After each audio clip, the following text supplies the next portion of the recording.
Qual é a sua prioridade na sua vida hoje? Meus irmãos, a passagem que nós vamos ler me deixou com essa pergunta e eu gostaria de trazer essa passagem aqui para refletir com vocês sobre a nossa prioridade na nossa vida, a sua prioridade na sua vida. Que muitas vezes nós acabamos colocando como prioridade em nossa vida coisas que são banais, coisas que passam conforme o tempo, coisas que não geram frutos duradouros para a nossa vida. E nós vamos refletir sobre uma coisa que nós, se colocarmos em primeiro lugar nas nossas vidas, ela não passa, ela permanece para sempre. Nas nossas vidas, ela gera frutos e frutos muito duradouros. A passagem que nós vamos meditar hoje está lá em Filipenses, capítulo 3, dos versículos 7 em diante, onde o apóstolo Paulo vai nos dizer: Por causa de Cristo, porém, tudo que eu considerava como lucro, agora considero como perda, e mais ainda, considero tudo uma perda, diante do bem superior, que é o conhecimento do Senhor Jesus Cristo. Por causa dele, perdi tudo e considero tudo como lixo, a fim de ganhar Cristo.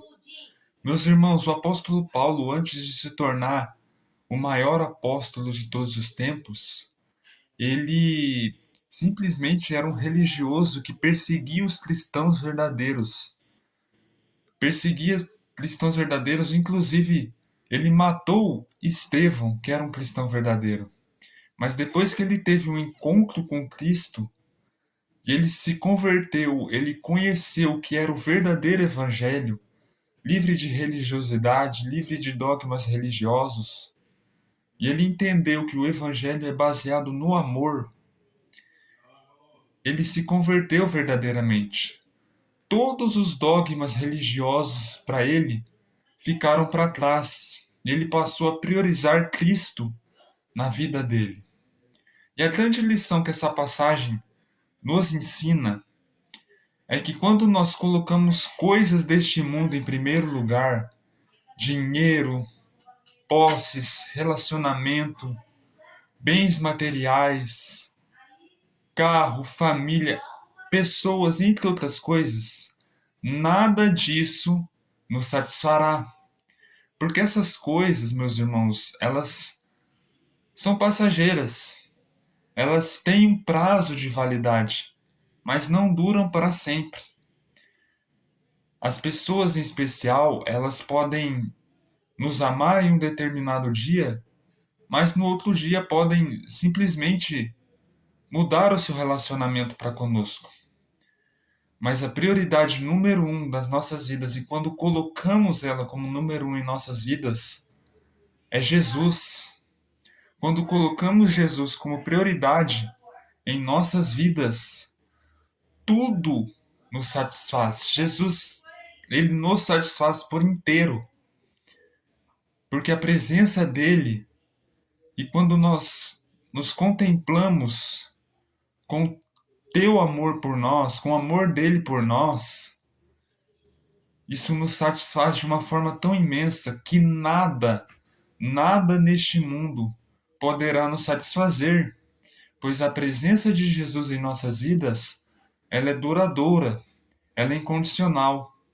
Ou seja, muitas vezes quando fazemos algo errado nas nossas vidas, essas outras coisas que colocamos como prioridade a não ser Jesus, elas mudam, a gente perde, mas Jesus não. Jesus, independente do que nós façamos, dos erros que nós possamos cometer, ele sempre vai continuar nos amando. E a palavra nos diz que Deus amou o mundo de tal maneira que ele enviou seu único filho, unigênito, para morrer por nós na cruz do Calvário. Ou seja, o amor que Jesus tem por nós, ele é incondicional, ele é duradouro. Ele dura até mesmo quando nós partirmos dessa terra e estivermos na eternidade com Deus. O amor de Deus, ele nos satisfaz porque ele dura para sempre, porque ele é incondicional, porque ele é o perfeito amor. E o perfeito amor lança fora todo medo. Às vezes você tem medo de perder essas coisas, de perder relacionamento, de perder dinheiro, de perder, enfim, de perder muitas outras coisas. Mas uma coisa você não precisa ter medo, que é de perder o amor de Deus por você, de perder o amor de Jesus por você, porque esse amor, ele é incondicional. Ele é o amor que expulsa fora todo medo de condenação, todo medo de julgamento, pois você sabe que você é tão amado por Deus que você não sente medo de mais nada. O amor de Deus na sua vida se torna prioridade e ele te satisfaz para sempre. E o apóstolo Paulo vai continuar nos dizendo: Mas uma coisa eu faço, esqueço-me do que fica para trás e avanço para o que está na frente. Às vezes você tem medo de não se sentir amado por Deus porque você cometeu um pecado muito ruim no seu passado, você teve um passado muito ruim, você praticou coisas ruins que desagradam a Deus. Mas o apóstolo Paulo vai nos dizer que ele se esquece das coisas que ficam para trás. Ou seja, procure se esquecer do seu passado. Esquece daquela desavença ruim que você teve, daquele passado ruim que você teve e siga para frente, pois o Espírito Santo de Deus mora em você e ele quer fazer coisas novas na sua vida através do que você vai viver no seu futuro. Por isso, esqueça do seu passado. Esqueça daquilo que você vivenciou de ruim e simplesmente se entregue à condução do Espírito Santo. E você vai ver coisas muito maravilhosas acontecerem na sua vida. Amém? Se essa palavra tocou seu coração, se você quiser, você pode compartilhar este vídeo para que mais pessoas recebam da palavra de Deus e deixe o seu like. Amém?